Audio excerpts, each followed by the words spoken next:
Ada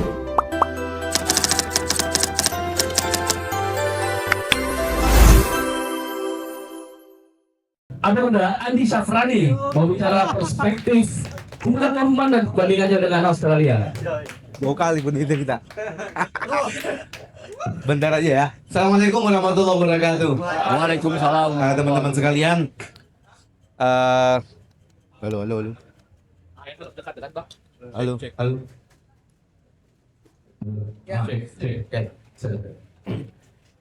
Kalau bicara soal Australia sebenarnya saya nggak terlalu fasih karena saya nggak nyampe 2 tahun di sana, gitu ya.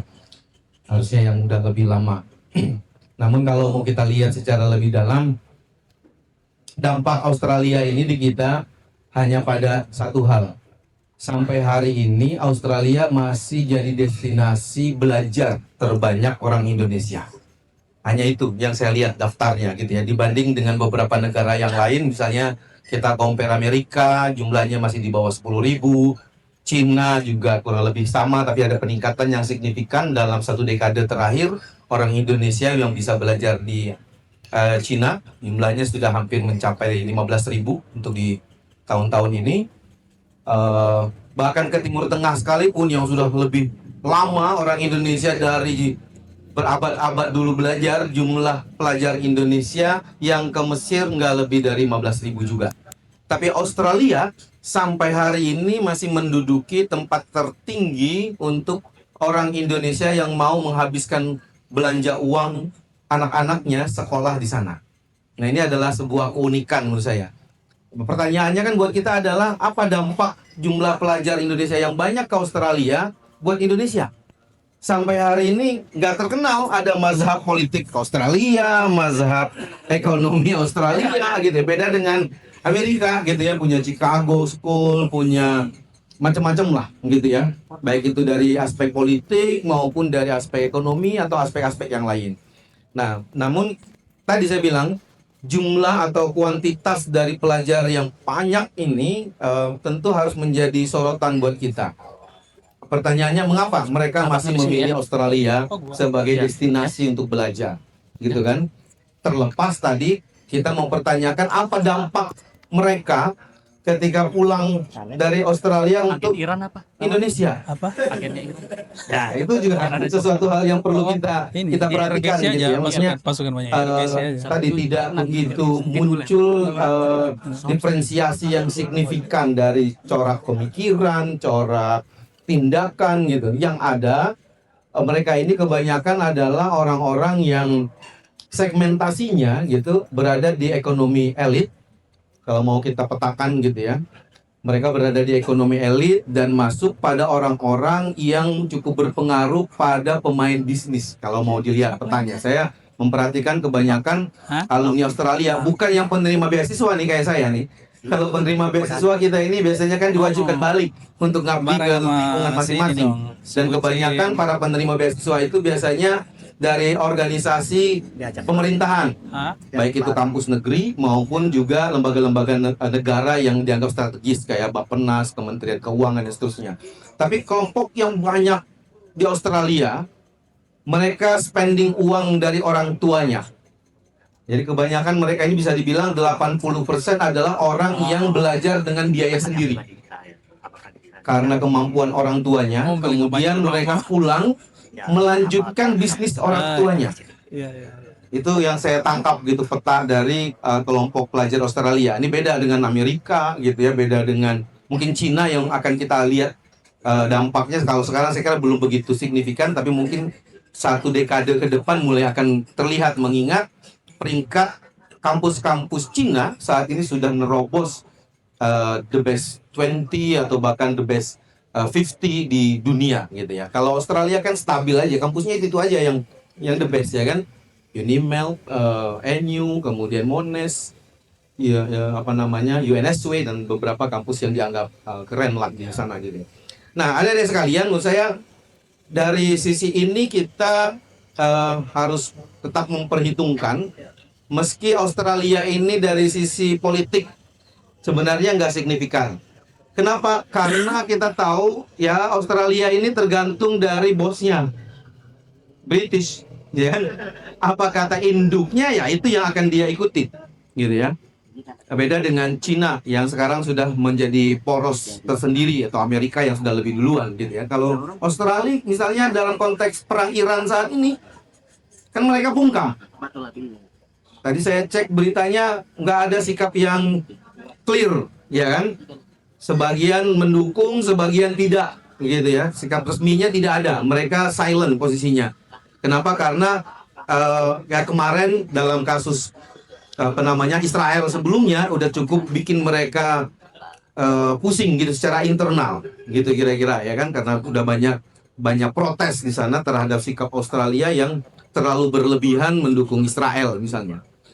Dari sisi ekonomi kita juga bisa lihat dampaknya ke negara kita juga tidak terlalu signifikan. Yang aneh adalah justru negara kita gagal menempatkan posisi strategis sebagai bridging antara Australia dengan negara-negara Eropa. Jadi seakan kita ini nggak pernah ada dalam peta mereka. Itu yang menurut saya agak unik gitu. Padahal kan semua kepentingan bisnis mereka pasti harus lewat kita. Dari laut maupun dari udara. Nggak ada jalurnya kecuali kita. Tapi anehnya, kita ini kayak dianggap nggak ada. Mereka berkembang sendiri aja, tumbuh dan nginduk ke Eropa sana yang jaraknya sangat jauh, gitu ya. Kita yang dekat seperti ini hanya dianggap sebagai ya tameng atau perisai pertahanan mereka dan juga termasuk ekonomi. Gitu. Itu menjadi masalah menurut kita.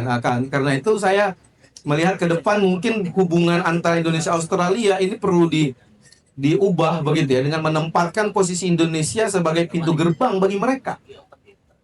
Rekan-rekan sekalian, saya nggak tahu, dulu saya dapat informasi sederhananya begini. Internet Australia itu pasti lewat Indonesia jalurnya. Oke, karena internet itu kan selain jalur satelit yang dikembangkan belakangan, yang utama itu kan jalurnya adalah lewat laut. Itu yang utama. Dan pintu masuk kabel mereka itu ada di Indonesia. Kayak di Ancol. Kalau kita kasarnya dulu, kata kawan-kawan, kalau kita mau kapakin, kita penggat begitu kabel mereka, putus tuh internet Australia. Tapi kan anehnya adalah kecepatan internet mereka 3 kali lipat dari kita. Ya kan? Padahal kabelnya lewat jalur kita nih. Kenapa kita lemot? Nggak bisa nyuntik gitu kan? Kenapa nggak kita suntik, kita ambil gitu kan jalur mereka buat kita? Ini nggak terjadi anehnya. Makanya tadi saya bilang kita ini kayak dianggap lewat aja nih, semua kepentingan mereka lewat kita gitu ya, sebagai jalur utama gitu. Tapi kita nggak punya posisi strategis apapun berhadapan dengan Australia, kecuali tadi diiming-imingin ya sedikit beasiswa gitu ya.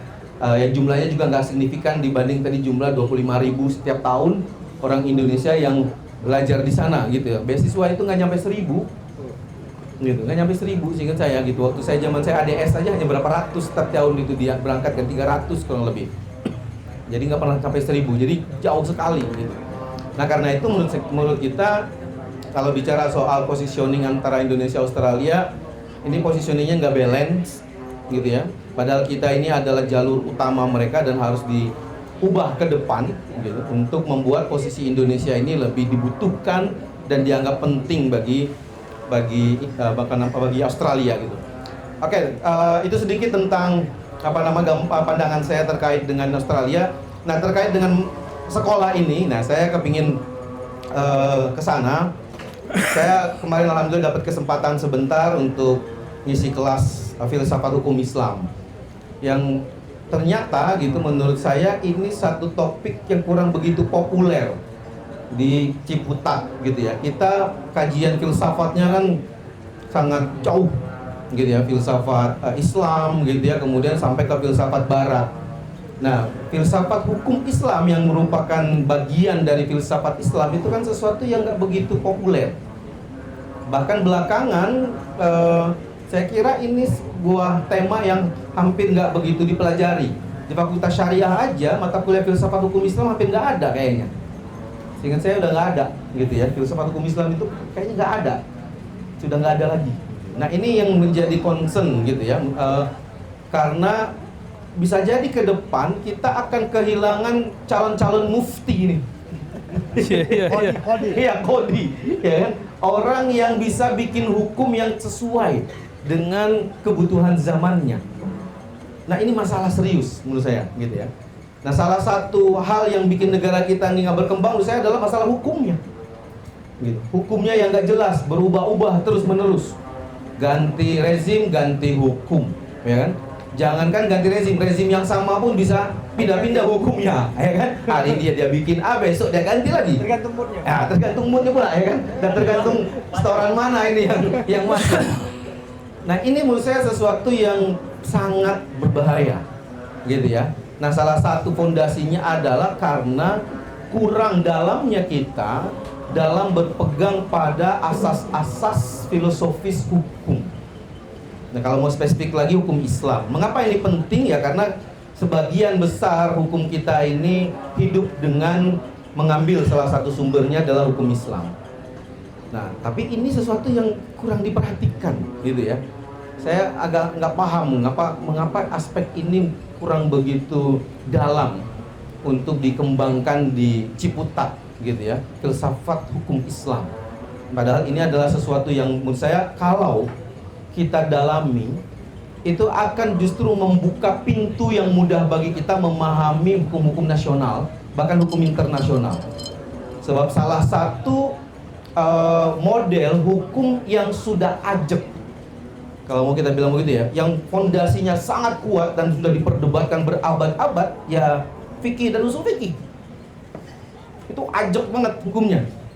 Cara berpikirnya dan segala macam itu udah mapan kalau mau kita bilang, meskipun belakangan dengan modernisasi hukum di mana-mana terjadi pelambatan gitu dalam proses merespon perkembangan hukum modern gitu. Tapi dari sisi pemikiran saya kira ini salah satu aspek yang sudah mapan, hanya sayangnya di kita kurang begitu dikembangkan. Nah, saya punya harapan ke depan bagi yang memang punya concern gitu ya terhadap filsafat atau mungkin hukum Islamnya, bisa lah gitu mendalami lebih serius terkait dengan filsafat hukum Islam ini, karena guru besar filsafat hukum Islam pun nggak ada kita. Nggak ada. Saya nggak pernah dengar gitu di UIN ada guru besar filsafat hukum Islam gitu ya. Nanti Kakanda Andi Syafrani. Nah, masalahnya saya sudah nggak mau jadi bagian lagi nih dari UIN. Ya kan, semester lalu saya sudah cawe kan, karena saya ngelihat terus terang aja gitu ya, kampus UIN buat saya ini nggak lagi jadi kekuatan intelektual dan kebebasan akademik gitu. Saya nggak tahu ya, ini masih mahasiswa atau nggak yang ngomong ini. Kalau saya sudah mantan dosen, gitu, saya agak kecewa betul gitu ketika coba mancing gitu ya penalaran kritis gitu ya, keberanian untuk bersuara, nggak ada respon dari mahasiswanya, bahkan sesama dosen. Gitu. Diskusi yang ada sesama dosen itu bukan diskusi akademik. Ya, diskusi ngisi BKD, ya kan? Diskusi ngejar cari kegiatan di luar atau nyari jabatan di luar. Maksudnya ini apa-apaan di kampus kayak begini gitu loh. Terus terang aja, saya tahun lalu lah gitu puncaknya ini saya menyatakan mundur gitu ya. Kabakir masih di sini. Baru SKD ini masih panas SK-nya. Hati-hati ya kan. Kalau macam-macam bisa diturunin katanya. Nah, ini sesuatu yang menurut saya juga perlu kita jaga. Jadi keinginan nanti akan dijelaskan oleh JZN sebagai imam mazhab. Ya salah satu direktur. Direktur. Oh iya direktur. Terserah ini kan. Imam masih kosong. Mau direktur mau imam ini tinggal dilabelin aja ya kan. Kalau tergantung pakaiannya nih. Kalau pakainya ala mula, kita panggilnya imam ya kan. Kalau pakaiannya style kayak begini kita panggil dir ya kan. Nah, salah satu yang ingin kita wariskan atau kita coba bangunlah bersama adalah bagaimana kita punya keberanian berpikir kritis. Ya tentu makanya filsafat ya kan salah satu yang menjadi fondasinya. Nah, kalau ini kita nggak bisa lakukan secara kolektif bersama-sama gitu ya, ini suram masa depan kita nih. Suram sekali. Ruhnya. Karena apa? Karena negara kita ini kan negara omon-omon. Ya. Negara yang paling suka ngomong sebenarnya. Betul. Gitu. Tapi kalau ngomongnya tidak berbasis dan kemudian tidak berdasarkan pada analitis kritis. Aduh, isinya kena olah terus saja tadi kan. Habis kita isinya kan. Nah ini yang kita jaga ngolahnya. Kalau sudah masuk mazhab Ciputat, nah ngolahnya itu levelnya udah level dewa tadi. Nah, harusnya udah level begitu ngolahnya kan, karena dia masukin teori-teori sedikit ya kan. Kejar sampai habis. Orang ini Sampai dengan ujung dikejar. perbandingan tokoh-tokoh internasional gitu ya kan. Abang ini udah kayak musetum. Nah, kan? Ngejanya pakai T tadi ya. Gitu kan. Berpikirnya harus mulai membuka cakrawala yang tadi itu ditutup tirai-tirainya. Nah, sehingga terbukalah Cina ini. Ya itu kan keren sekali kan kalau udah ngolahnya kayak begitu. Ini yang kita harapkan ke depan gitu ya, sehingga mazhab ini bisa eksis meskipun dari komunitas yang nggak banyak ini. Tentu kita akan lihat nanti hasilnya 1 dekade yang akan datang ketika kawan-kawan di sini mukanya sudah mengisi gitu ya ruang-ruang perbincangan publik dalam bidang apapun begitu ya. Dan itu adalah jejak dari yang ditanamkan pada hari ini. Saya kira itu, terima kasih. Assalamualaikum warahmatullahi wabarakatuh.